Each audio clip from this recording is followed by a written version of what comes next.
Pukul 13 waktu Indonesia Barat. Radio Republik Indonesia Palembang dengan Warta Berita. Gubernur Sumsel keluarkan surat edaran larangan bagi perusahaan untuk menahan ijazah dan dokumen pribadi pekerja. Memasuki tahun kelima, sektor pertanian paling mendominasi dalam program transformasi perpustakaan berbasis inklusi sosial di Sumatera Selatan. Itulah di antara informasi yang kami hadirkan siang hari ini, Senin 7 Juli 2025, yang berhasil dihimpun tim redaksi RRI Palembang. Bersama saya Dela Wawi, inilah Warta Berita selengkapnya.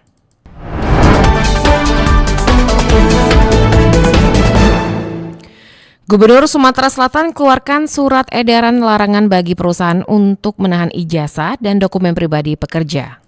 Dalam rangka mewujudkan keadilan sosial, kesetaraan, kesempatan kerja, serta melaksanakan prinsip non-diskriminasi bagi para pekerja yang diatur dalam Undang-Undang Nomor 39 Tahun 1999 tentang Hak Asasi Manusia serta Undang-Undang Nomor 13 Tahun 2003 tentang Ketenagakerjaan.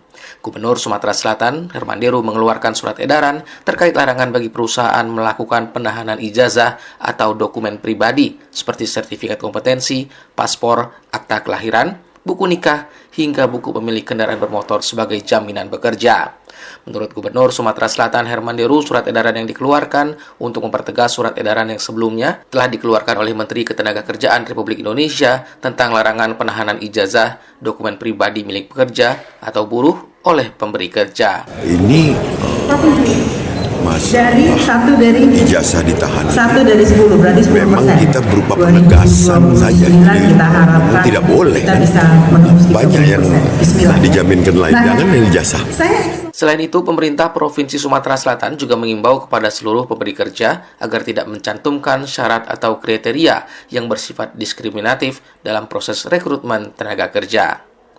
Rian Apridani melaporkan. Sebanyak 365 jamaah dari kloter 19 tiba di tanah air pada dini hari dan 7 jemaah masih dirawat di Arab Saudi.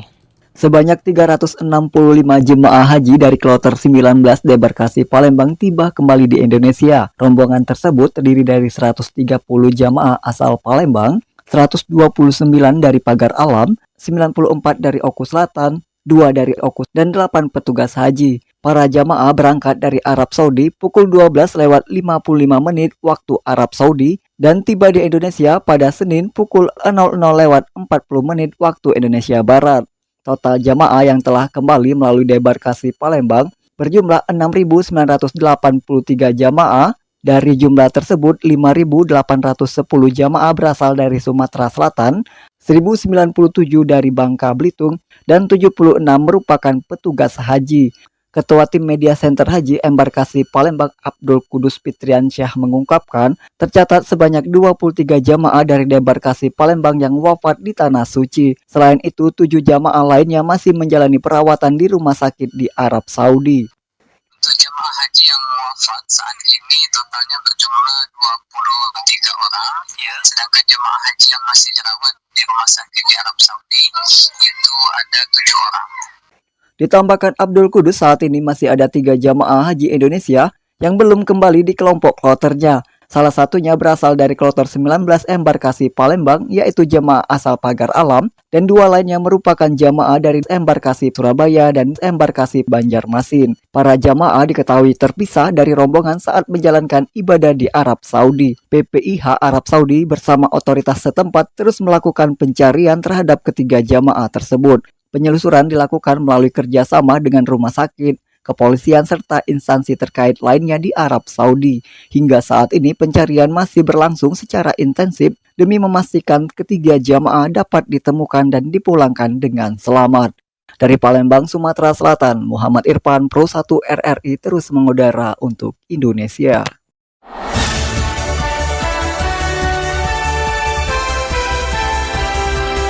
Warta Berita Radio Republik Indonesia Palembang.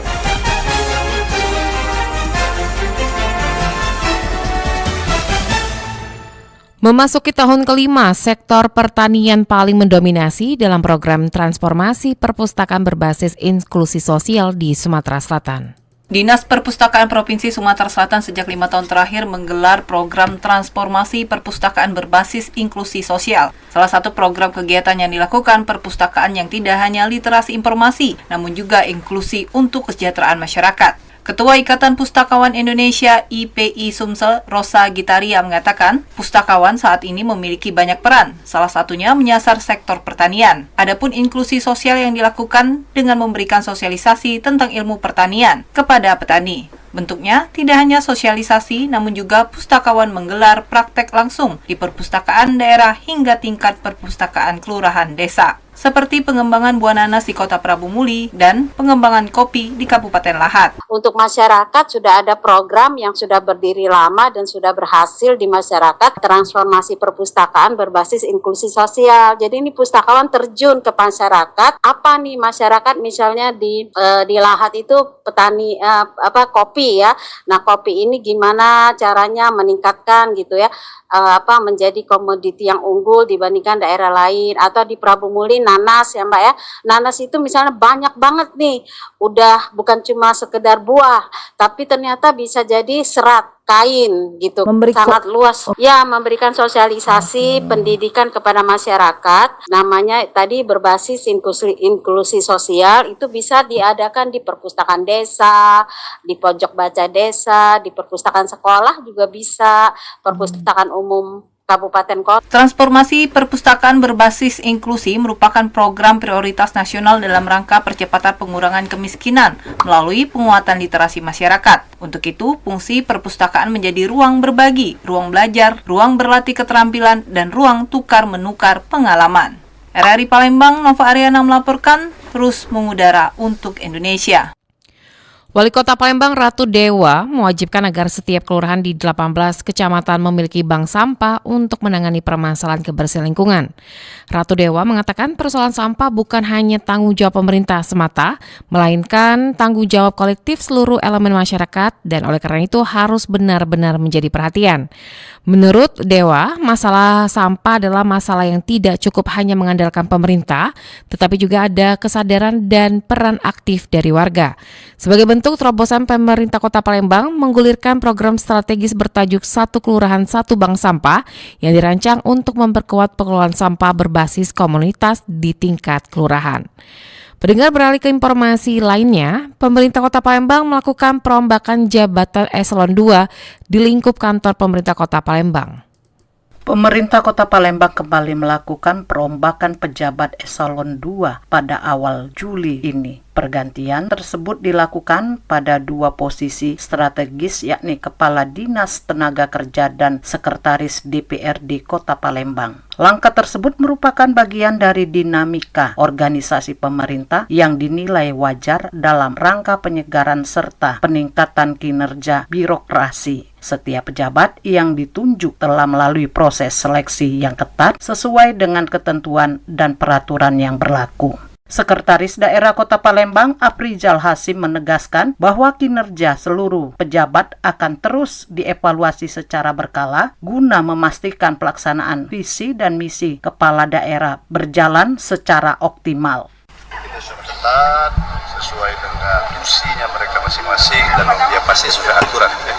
Kita terus melaksanakan evaluasi pejabat-pejabat ini. Kan seperti yang kami sampaikan bahwa kami akan memilih pejabat-pejabat yang jelas, yang benar-benar ingin membantu Pak Wali Kota dan Wakil Wali Kota untuk menjalankan semua program, misi dan misi beliau. Sebagai bagian dari upaya penguatan sinergi, pemerintah Kota Palembang juga merencanakan kegiatan retreat khusus bagi para pejabat. Kegiatan ini bertujuan untuk menyelaraskan strategis kerja serta meningkatkan kualitas pelayanan publik di Kota Palembang. Lamsi Harsiltonga melaporkan.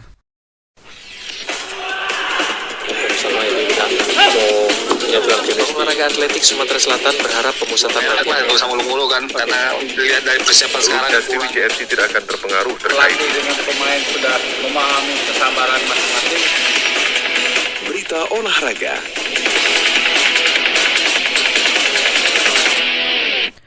Asosiasi Kota PSSI Palembang kembali menggelar kejuaraan sepak bola berkelompok usia di bawah 12 tahun di Stadion Kamboja. Maskot PSSI Palembang kembali membuktikan komitmennya dalam pembinaan usia dini lewat turnamen sepak bola U12 yang digelar di Stadion Kamboja. Ajang ini diikuti 25 tim SSB resmi sebagai upaya menjaring talenta masa depan sepak bola Kota Palembang. Ketua Askot PSSI Palembang M. David menyatakan bahwa pembinaan sejak dini menjadi kunci melahirkan pemain berkualitas. Untuk itu turnamen kelompok usia ini menjadi bagian dari program jangka panjang Askot PSSI Palembang dalam membangun fondasi sepak bola dari level akar rumput. Selain sebagai wadah pembinaan, kejuaraan ini juga digelar dalam rangka memberikan HUT ke-79 Bayangkara. Semarak pertandingan diwarnai antusiasme pemain muda yang berlaga penuh semangat. Ya, ini kita akan lakukan agenda ya. Kita buat agenda rutinan, mungkin bisa 1 bulan 2 kali, 1 bulan 3 kali. Karena kompetisi-kompetisi seperti ini yang memang yang ditunggu-tunggu oleh para SSB yang ada di Kota Palembang. Sehingga kita harus lebih mempersiapkan lagi dan juga akan terus melakukan mengadakan turnamen seperti ini. Turnamen ini dimenangkan oleh SAS Palembang yang sukses merebut gelar juara pertama. Kedepan, turnamen kelompok umur seperti ini direncanakan menjadi agenda rutin bulanan Askot PSSI Palembang untuk memperkuat sistem kompetisi dan juga scouting pesepak bola muda di kota ini. Dari Stadion Kamboja, Heru Rizky RRI Palembang terus mengudara untuk Indonesia. Informasi tadi mengakhiri Warta Berita siang ini, produksi Radio Republik Indonesia Palembang. Informasi lainnya dapat Anda akses melalui website kami di rri.co.id. Mewakili kerabat kerja yang bertugas, saya Dela Wawi, undur diri dan sampai jumpa.